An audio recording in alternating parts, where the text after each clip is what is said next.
L'ambassadeur américain en Haïti, Kenneth Mertens, salue la patience des citoyens et lance un appel au calme aux candidats et à leurs partisans.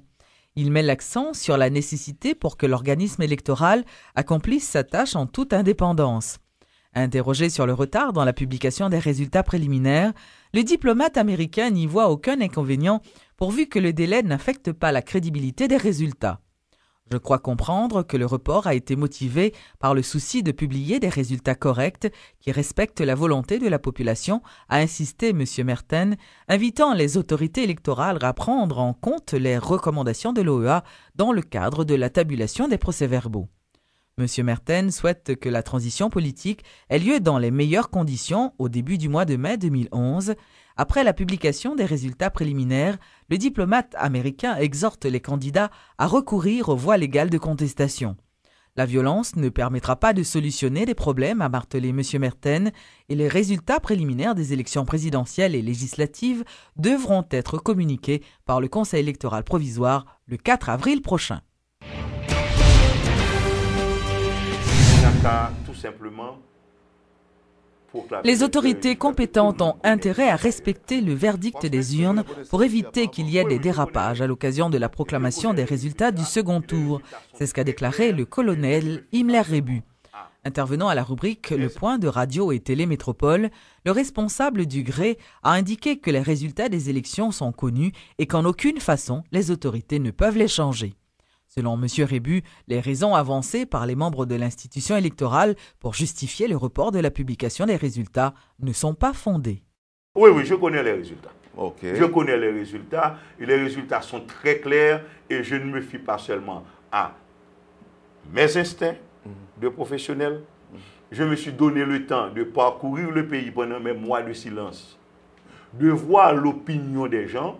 Eh bien, s'il y a des gens qui croient pouvoir changer ces résultats, oui, le face-à-face qu'on redoute aura lieu. Je dirais au président et aussi aux 8 membres, aux 9 membres d'ailleurs, du conseil électoral. Vous voulez vous adresser à ceux qui ont la velléité de le faire. Oui, la velléité de le faire. Ce n'est pas nécessaire. Évitez-nous ça. Ce ne sera pas bien pour la nation. Ce ne sera pas bien pour les biens et la vie des gens.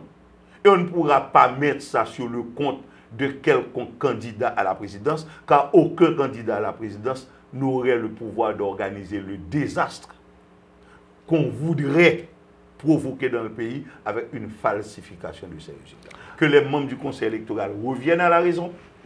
S'ils veulent faire, et encore, au niveau du Parlement, s'ils ont commencé à faire leur chichi, ils peuvent continuer à le faire. Il y a des espaces pour jouer, pour gagner des espaces de pouvoir. Pas dans une majorité absolue dans un camp comme dans un autre. Là, ils peuvent continuer à jouer s'ils le veulent, mais de grâce, éviter ce désastre à la nation et faisons en sorte que le mardi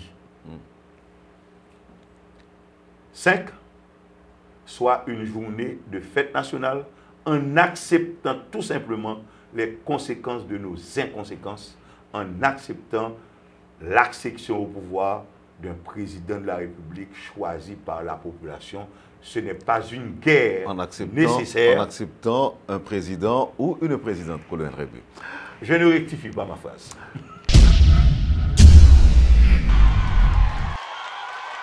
La ministre à la condition féminine et aux droits des femmes a lancé ce vendredi une campagne de prévention contre les violences faites aux femmes, notamment les petites filles. Le lancement de cette campagne a été effectué dans les lycées de la capitale. Selon la ministre à la condition féminine, Marjorie Michel, les jeunes filles sont beaucoup plus exposées à ce type de violence. Le ministère de la Condition Femmes et Droits Femmes toujours a fait sensibilisation dans le cadre pour combattre la violence qu'a fait sous femmes actives. Périodiquement, nous avons choisi des publics cibles.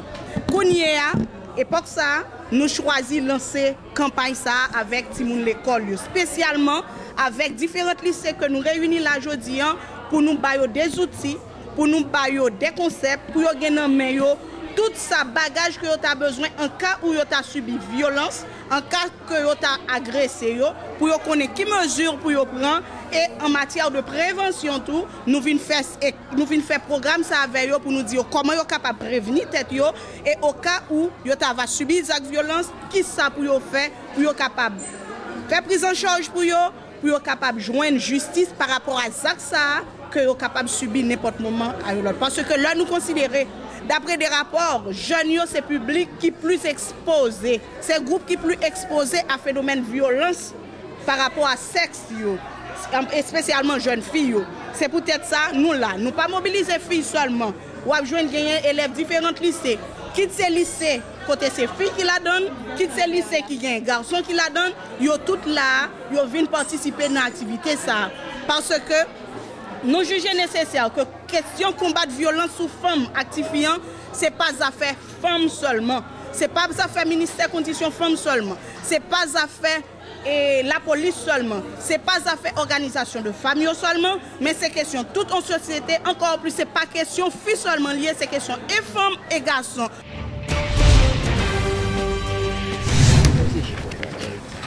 Signature ce vendredi d'un accord entre le ministère des Haïtiens vivant à l'étranger et celui des Affaires étrangères.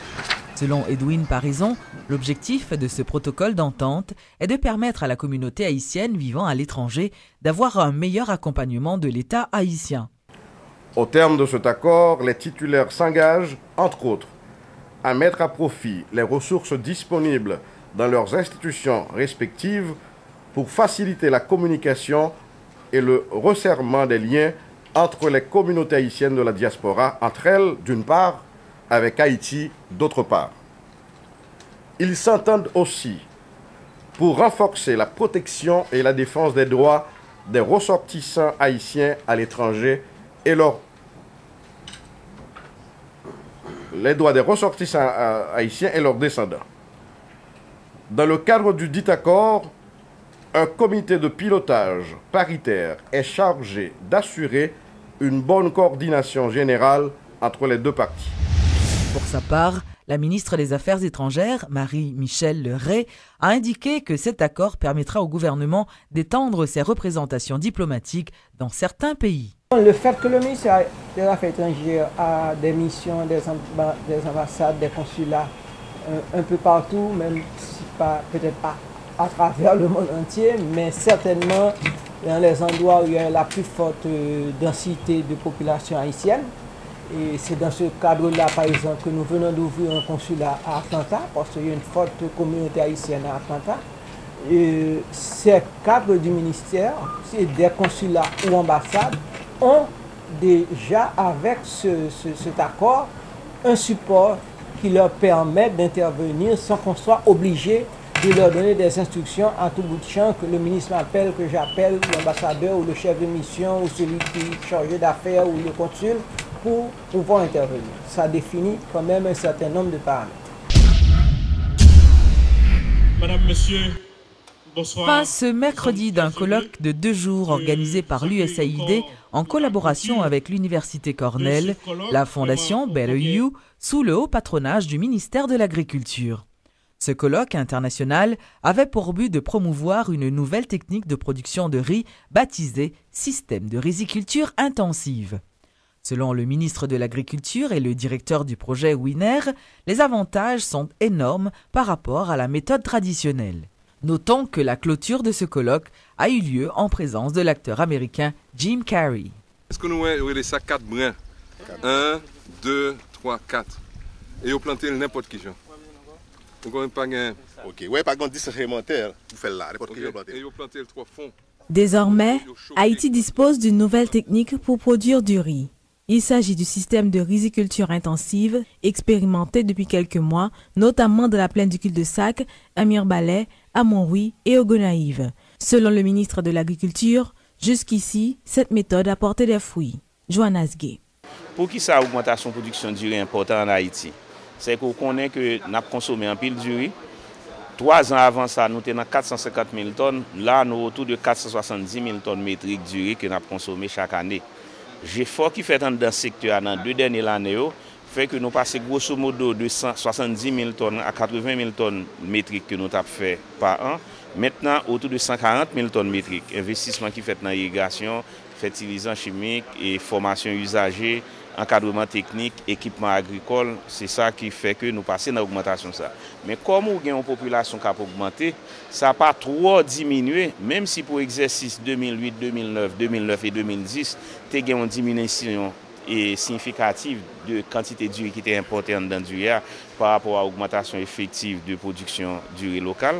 Mais comme nous avons une population qui a augmenté, il faut qu'en même temps, on travaille sur l'augmentation surface qui pour planter, mais travailler tout sur sa nouvelle productivité. Selon le directeur du projet Winer, les avantages du système de riziculture intensive sont énormes par rapport à la méthode traditionnelle. Jean-Robert Estimé a indiqué que la production de riz par hectare va être triplée. Question de renforcer l'économie haïtienne. Il y a une technique en riziculture traditionnelle qui veut que l'on replante. Vous savez, on fait des pépinières et puis après on replante le riz dans les champs. Donc ici en Haïti, d'habitude, on le fait après un mois. Avec le SRI, on le fait après 10 jours. Donc ce sont des plants très jeunes. Ensuite, au lieu de mettre plusieurs plants, plusieurs graines dans le même trou, on met seulement une graine. Donc on fait une grosse économie de semences. C'est-à-dire que d'habitude, on a besoin de 30 à 40 kilos de semences par hectare, alors qu'avec le SRI, on utilise seulement 6 kilos. Donc le coût de production est beaucoup moins élevé, c'est-à-dire l'argent habitant pour le dépenser, pour l'acheter semences, est beaucoup plus faible par rapport à l'argent l'habitué dépensé dans le système traditionnel là. Donc c'est une chose très très importante. Et en vue d'assurer la promotion de cette nouvelle technique, un colloque de 2 jours a été organisé les 29 et 30 mars au Club Indigo par l'USAID, en collaboration avec l'Université Cornell, la Fondation Better You, sous le haut patronage du ministère de l'Agriculture, autour du thème « Système de riziculture intensive, une alternative prometteuse à la riziculture traditionnelle haïtienne ».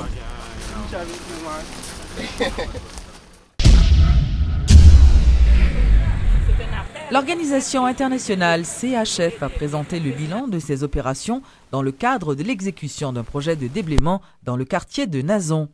Ce projet, financé par l'USAID à hauteur de 3 millions de dollars américains, figure parmi ceux approuvés par la commission intérimaire pour la reconstruction d'Haïti. Au cours d'une visite guidée sur divers sites déblayés ce vendredi, le directeur de CHF dit souhaiter que cette initiative atteigne toutes les zones touchées par le séisme. Donc on a fait une mobilisation où on nous déplaçons, on parle avec le propriétaire, on essaie d'identifier le propriétaire et immédiatement que tout est OK, nous avons l'approbation de le propriétaire, de le ministère des Travaux publics, de la mairie et en question, on procède à la démolition. Ces projets pour ces contrats en particulier, il y a un budget de 3,4 millions de dollars et à la fin du mois de mai. Et c'est un projet, c'est un contrat que la CHF a reçu et nous faisons l'implémentation à travers des contractants locaux et nous avons comme partenaire la Haytrack qui à la fois sous-contracte 25 autres petites entreprises, des entrepreneurs qui ont un camion jusqu'à 10 camions et vous allez constater nous avons 75 camions dans le site à chaque jour et environ 250 camions autour du projet. Pour le site des Nations, c'est 75 camions et nous avons environ 300 personnes qui ont un emploi entre opérateurs d'équipements lourds, aussi les gens qui travaillent pour la direction de trafic et aussi pour le cash for work, pour les gens. Il y a des endroits où on ne peut pas entrer avec l'équipement lourd. C'est là où on emploie plusieurs dizaines de personnes pour faire la démolition à la main. On amène le débris dans un endroit où on peut mettre un loader pour charger les camions.